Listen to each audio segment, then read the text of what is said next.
If you look, Imam Raghib al-Isbahani says that Allah has given us 3 powers, quwwah, that He put in the human being. The first quwwah is called shahawiyya, which is a power that we share with animals. It's called appetitive, and it's part of our animal nature because human is hayawan. But he's hayawan natiq, like the Arabs say, an articulate or a rational animal. But that power, the ability to this power of appetite is a healthy thing when it's kept in check. And that's the mashrab, the ma'kal, and the mankah. Eating, drinking, and procreation. That's the shahwa that human beings have been given. And then you have the quwwa al-ghadabiyya, which is called the irascible power or faculty that God has put into man. And this relates to the emotions. It's why people get angry. And that's put in there for a reason, because you should get angry about things that should elicit proper anger. But you should get angry for the right reasons, in the right degree, at the right time, and towards the right object. You didn't just get angry. There's people now walking around, they're just filled with rage.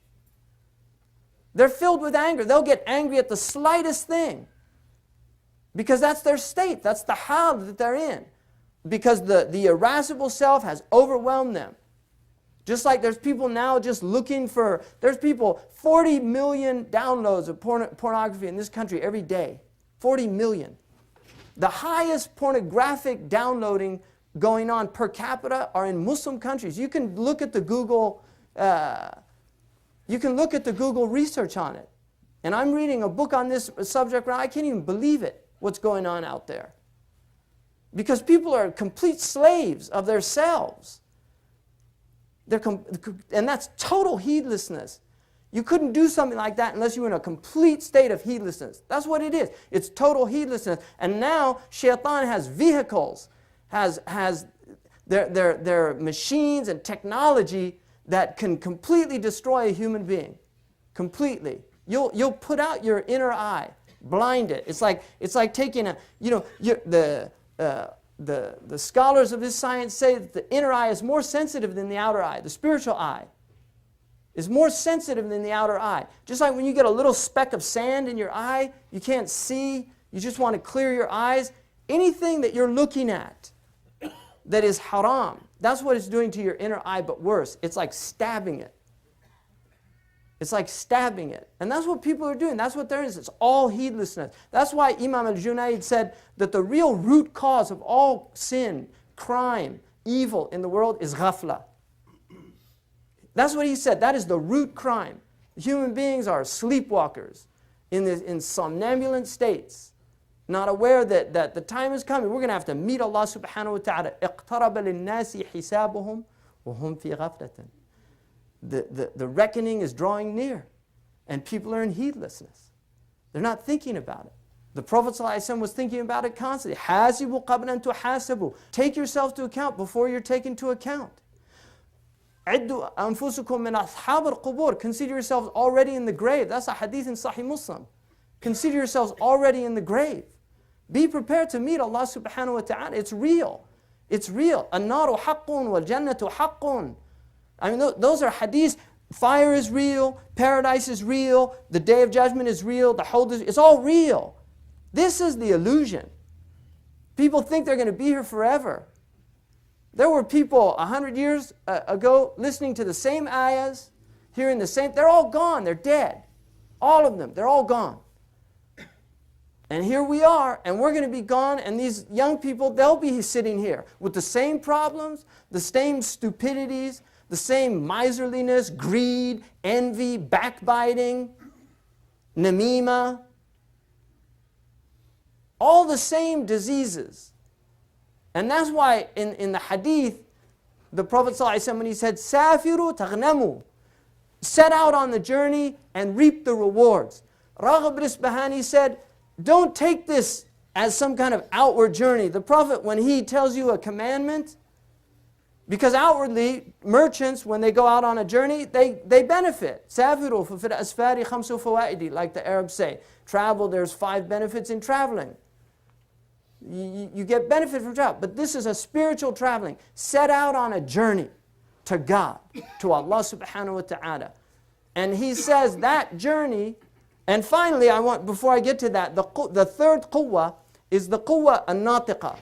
It's the rational soul, the power, the faculty that human beings have that separates them from all other species on this planet, with the exception of the jinn.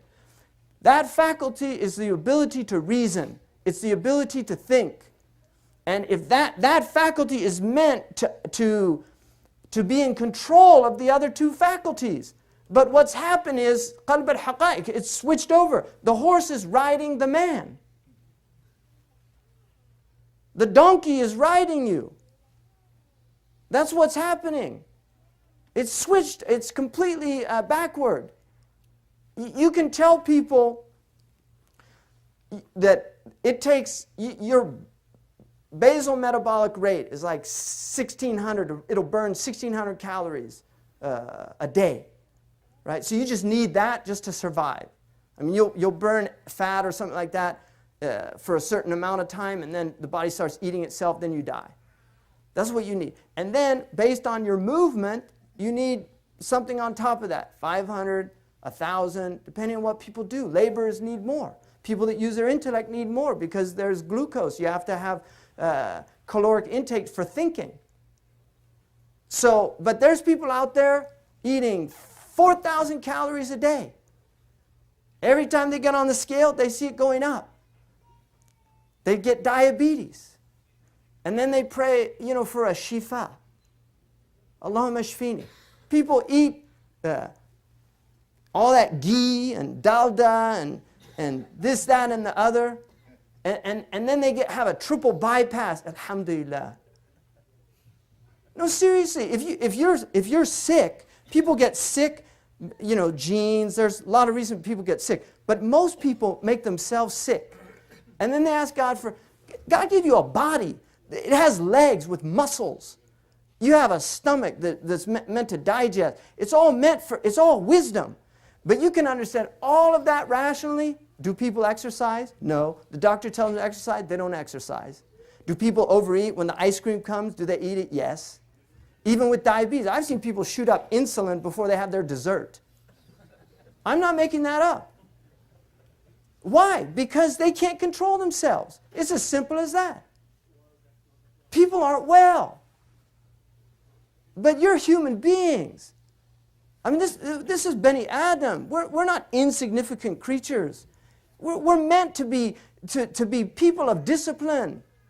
I mean, that's why Allah has given us this religion, 5 prayers a day in specific times. The Prophet ﷺ once saw a man who had a heavy stomach, and he said that would be better if it was on somebody else.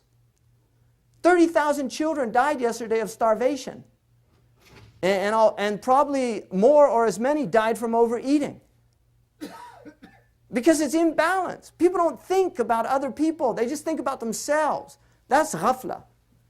It's ghafla. It's all greed. It's all ego. It's all me. That's what's going on out on that freeway out there. Nobody's thinking of the other people. When I grew up, people had courtesy on the road. I remember that clearly. I'm not making this up. People had courtesy on the road.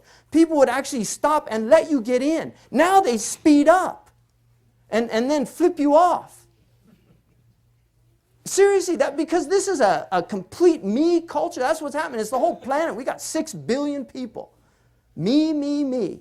6 billion people. It makes a wonderful world, doesn't it? وَيُؤْثِرُونَ عَلَى أَنفُسِهِمْ. That's what Islam is about. They prefer others to themselves. وَلَوْ كَانَ بِهِمْ خَصَاصَةٌ. Even if they have needs, they actually prefer others to themselves. Like the 2 of the Ansar who had a guest and they turned out the lights because they didn't have enough food for themselves. They put their children to sleep and then they fed the guest. And the Prophet ﷺ said, Allah was pleased with what you did last night. Because Allah's aware. Those are real people. Those are human beings. There's not all these selfish people out there. There's not all these people filled with that me attitude. It's human beings. That's what we're supposed to be. We're supposed to be human beings. Now, if if you look what happened in Virginia, I mean, it's a very deep problem, but it's a problem that we need to think about as a society, about where this whole thing is going, where this project is going. Internet and violence that's so graphic, that if you have any sanity at all, you have to feel sick in the fact that it's out there. All this graphic violence, video games, all these things. I mean, even the kid is imitating a film that he saw. That's what it. But if you look, what happened to him? That's what I'm interested in. What happened to him? I mean, how did that get created? Humiliated, laughed at because he's Korean, made fun of by go back to China. People don't even know the difference between a Korean and a Chinese person. They have very distinct look, and they know each other. If a Korean sees another Korean, they know each other. Chinese know each other. It's like Africans. People think blacks all look alike. When I was in Africa, I had to learn all the different Yoruba, Hausa, Manding, Fulan. They all look different. And I learned to see. I meet people on the street that are from Africa. I'll say, "Oh, where are you from? Nigeria? How'd you know?" I say, "You're Yoruba? How'd you know?" They can't even believe an American would even know that there's different kind of black people in the world. But you have to treat people with dignity. That's what happened. This man was humiliated since he was a little kid in grade school. And that's what happens, all this bullying. And the Quran prohibits that. It's one of the worst things that you can do is sukhriya, is making fun of people, mocking people, humiliating people. The same thing happened in Columbine. You study those two boys that did that in Columbine.